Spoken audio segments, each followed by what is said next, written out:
لم تهدأ وتيرة المعارك والقصف على المدن والمناطق السورية طيلة أيام عيد الفطر السعيد، لكنها كانت الأعنف بعد انتهائه، حيث تجددت الاشتباكات بين الفصائل المسلحة التابعة للائتلاف السوري وقوات النظام في منطقة الملاح بريف مدينة حلب الشمالي، في محاولة لتقدم الأخيرة في منطقة الإشقيف للوصول إلى طريق الكستل الاستراتيجي، الشريان الذي يربط المدينة بأريافها، متزامنة مع غارة جوية روسية على مواقع مسلحي الائتلاف في الملاح وقصف صاروخي ومدفعي من قبل قوات النظام على الطريق نقلا عن المرصد السوري لحقوق الإنسان.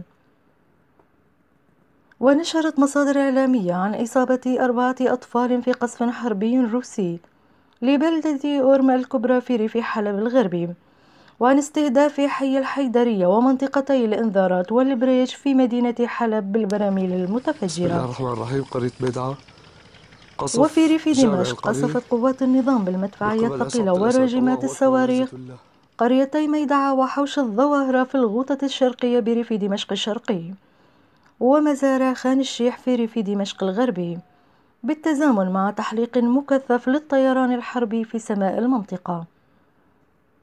ومن جهة أخرى كشفت صحيفة الجريدة الكويتية عن علاقة تنظيم الدولة الإسلامية مع النظامين السوري والإيراني، وقالت الصحيفة إن أبا تراب مسؤول النفط في التنظيم الذي ألقي القبض عليه خارج الكويت فضح خلال التحقيقات التي أجريت معه أسماء القادة الميدانيين للتنظيم وجنسياتهم وآلية عملهم واتصالاتهم مع بعض الجهات الاستخباراتية.